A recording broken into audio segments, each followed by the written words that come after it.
आज हम बात करेंगे एलर्जिक राइनाइटिस को कैसे डायग्नोस किया जाता है। मतलब इसमें क्या क्या जांचें होती हैं जो करवाई जा सकती है, क्या इसका इलाज है, क्या इसके बचाव है और क्या इसमें आगे जाके कॉम्प्लिकेशंस हो सकते हैं।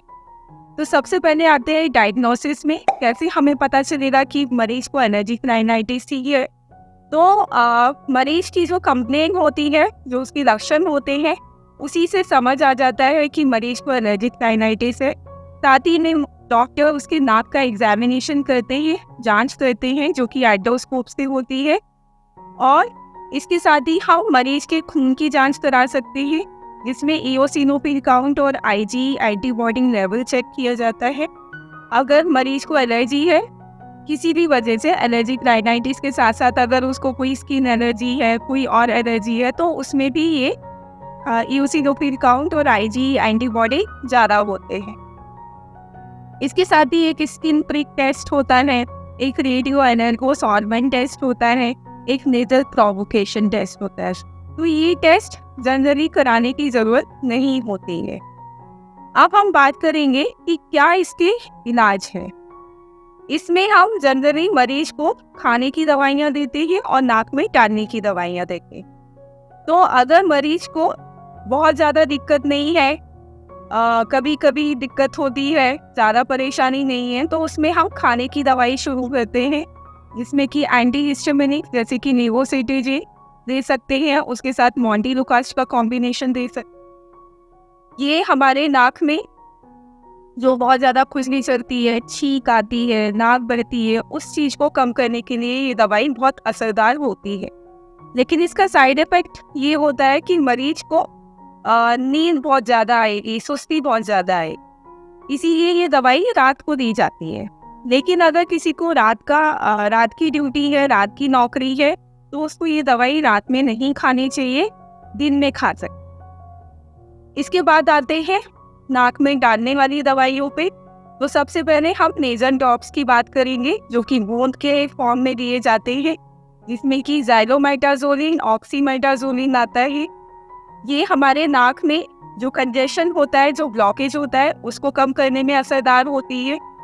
तो इसमें आ, ये ध्यान रखना होता है कि इस दवाई को हफ्ता 10 दिन से ज़्यादा लगातार ना डाला जाए, नहीं तो मरीज इसके ऊपर डिपेंडेंट हो जाएगा।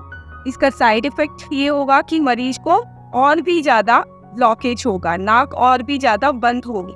तो लगातार आप इसको हफ्ता 10 दिन से मैक्सिमम इतनी ज़्यादा ना डालें। और ख़ासकर जो हाइपरटेंसिव पेशेंट हैं, जिनका बीपी ज़्यादा रहता है, उनको तो ये 3-4 दिन से ज़्यादा नहीं डालनी चाहिए। एक होते हैं सेलाइन नेज़ल ड्रॉप्स, वो भी हमारे नाक में कंजेशन कम करते हैं। साथ ही अगर कुछ नाक में जमने लगा है, उसको नरम करके नाक क्लीन करने में हेल्प करते हैं। तो सेलाइन नेज़ल ड्रॉप्स जो होते हैं, ये सेफ होते हैं, ये हाइपरटेंसिव पेशेंट भी इस्तेमाल कर सकते हैं और ये लंबे टाइम तक इस्तेमाल किया जा सकता है। इसके बाद आप आते हैं स्टेरॉयडल नेज़ल स्प्रेस में जनरली हम फ्लूटिकासोन वाले यूज़ करते हैं, इसके साथ मोमेटासोन भी यूज़ किया जाता है। फ्लूटिकासोन सबसे सेफेस्ट होता है, इसको 4 साल की उम्र के बाद हम इस्तेमाल कर सकते हैं, क्योंकि हम इसको स्प्रे के फॉर्म में यूज़ कर रहे हैं, तो इसका एब्जॉर्प्शन कम होता है। तो हम इसको लगातार 2 से 3 महीने इस्तेमाल कर सकते।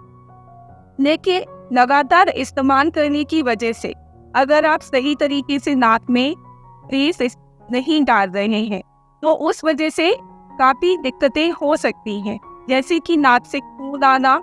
लगातार इस्तेमाल करने की वजह से अगर आपकी नाक पे दवाई लगातार लगेगी, आप सही से नहीं डालेंगे, तो नाक की हड्डी में छेद हो सकता है। और इसके साथ ही जो नाक के अंदर की स्किन होती है, नॉर्मल भाषा में बोले तो जो म्यूकोसा रहती है, वो खराब हो सकती है, उससे आपको और दिक्कत हो सकती है। और साथ ही में अगर डायबिटिक पेशेंट है, वो लंबे टाइम तक इस्तेमाल करेंगे, या नॉर्मल पेशेंट भी बहुत सालों से इस्तेमाल करते आ रहे हैं लगातार, तो उसमें फंगल इन्फेक्शन भी हो सकता है नाक के अंदर। तो ये सारे साइड इफ़ेक्ट होते हैं जो ध्यान रखने होते हैं स्टेरॉयडल नेजल स्प्रे इस्तेमाल करते वक्त। अब हम सबसे पहले हम बात करेंगे कि क्या सही तरीका है स्प्रे को नाक में डालने। ये सबसे पहले जब भी आप नाक में स्प्रे करें उससे पहले नाक को अच्छे से साफ करना है, ताकि नाक के अंदर जो भी डिस्चार्ज है वो अच्छे से क्लीन हो जाए, नाक में दवाई अच्छे से जा सके। उसके बाद जो आपकी दवाई है उसको अच्छे से हिलाना है, फिर कैप हटा के हवा में 2 बार स्प्रे करेंगे, ताकि पता चल सके कि दवाई इसमें अच्छे से आ रही है। उसके बाद आपको ये 2 जो उंगली है, पहली जो फिंगर्स है, इनको नोजल के ऊपर रखना है, अंगूठे को पीछे रखना है, और अगर आपको राइट साइड में स्प्रे करना है तो लेफ्ट हैंड में अपनी स्प्रे को लेंगे, गर्दन को हल्का नीचे झुकाएंगे, दवाई को स्प्रे को जो नोजल है इसकी टिप है इसको अंदर नाक के अंदर घुसाना है, गर्दन को हल्का नीचे करना है, हाथ को एंगल करना है। एंगल करने का मतलब है हल्का ऊपर करेंगे और स्प्रे करेंगे। ऐसे ही अगर दूसरी स्प्रे करने के बाद आपको लंबी सांस लेनी है, सांस अंदर को लेनी है ताकि दवाई अंदर जाए। ऐसे ही दूसरे साइड में अगर आपको लेफ्ट साइड में डालना है, दवाई को राइट साइड में लेंगे, दोनों फिंगर्स के बीच में इसकी टिप होगी, बेस पे आपका अंगूठा होगा, गर्दन को नीचे झुकाएंगे, टिप जो है इसको नाक के अंदर डालना है, अच्छे से हाथ को ऊपर करना है और फिर स्प्रे करना है। तो नॉर्मली हम क्या करते हैं, जो 4 साल से ऊपर बच्चे हैं उनको सुबह शाम एक बार पफ लेना होता है। पफ मतलब एक बार इधर दबाया और एक बार दूसरे साइड में दबाया, तो ये 1 पफ हो गया। तो 1 पफ बीडिंग मतलब सुबह शाम दोनों साइड में एक एक बार पफ लेना है, दबाना है। ये बच्चों में होता है। 18 साल से ऊपर क्या है, 2 बार आपको स्प्रे करना है। लेफ्ट साइड में 2 बार स्प्रे किया, राइट साइड में 2 बार स्प्रे किया, सुबह शाम। क्योंकि एलर्जिक राइनाइटिस वाले मरीजों को सबसे ज्यादा दिक्कत सुबह होती है, तो सुबह हमेशा पक्का से लेनी है।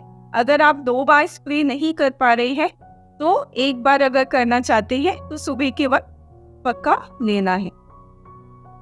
और जैसा कि मैंने आपको बताया कि स्टेरॉयडल नेजल स्प्रे के साइड इफेक्ट्स होते हैं, तो इसमें हम मरीज को लगातार अगर उसने 2-3 महीने तक स्प्रे कर लिया है तो उसके बाद हफ्ता 10 दिन का उसको गैप देना होता है, उसके बाद इस्तेमाल करना होता है। तो स्टेरॉयडल नेजल स्प्रे जिनको बहुत ज़्यादा दिक्कत होती है या जिनको खाने वाली दवाई से आराम नहीं है उनके लिए बहुत फायदेमंद होता है।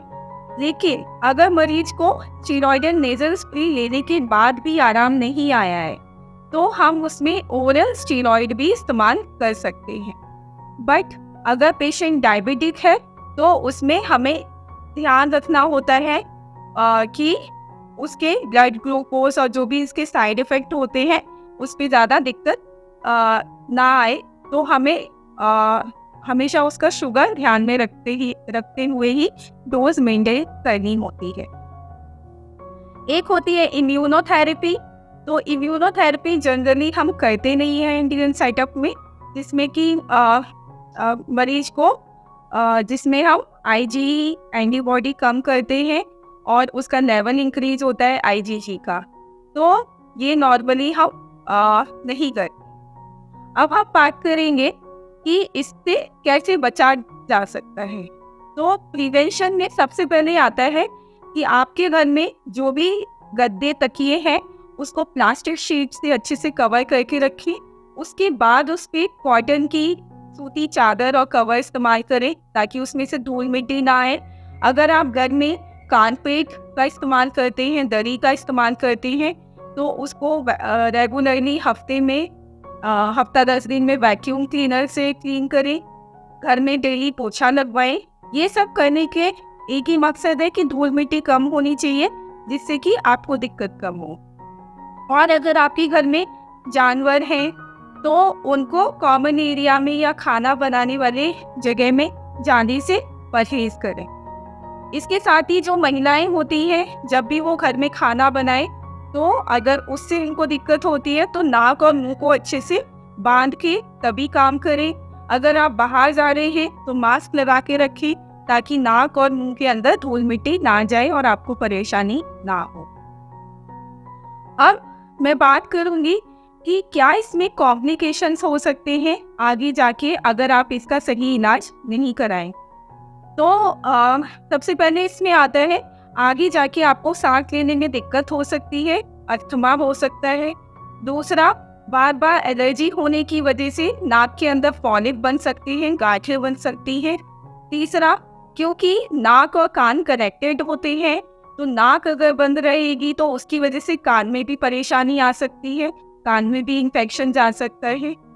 चौथा, बच्चों के अंदर क्योंकि उनकी नाक बंद रहती है तो वो मुंह खोल के सांस लेंगे, उसकी वजह से उनके दांतों का शेप खराब हो सकता है। पांचवा, बार बार एलर्जी होने की वजह से आपके साइनसेस ब्लॉक हो जाते हैं, उनका ड्रेनेज कम हो जाता है, उसकी वजह से आपको साइनोसाइटिस हो सकती। तो ये सारी चीजें हैं जो एलर्जिक राइनाइटिस में होती है। अगर आप इन सारी चीज़ों का ध्यान रखेंगे, सही इलाज लेंगे डॉक्टर की सलाह से, तो आपको परेशानी कम होगी।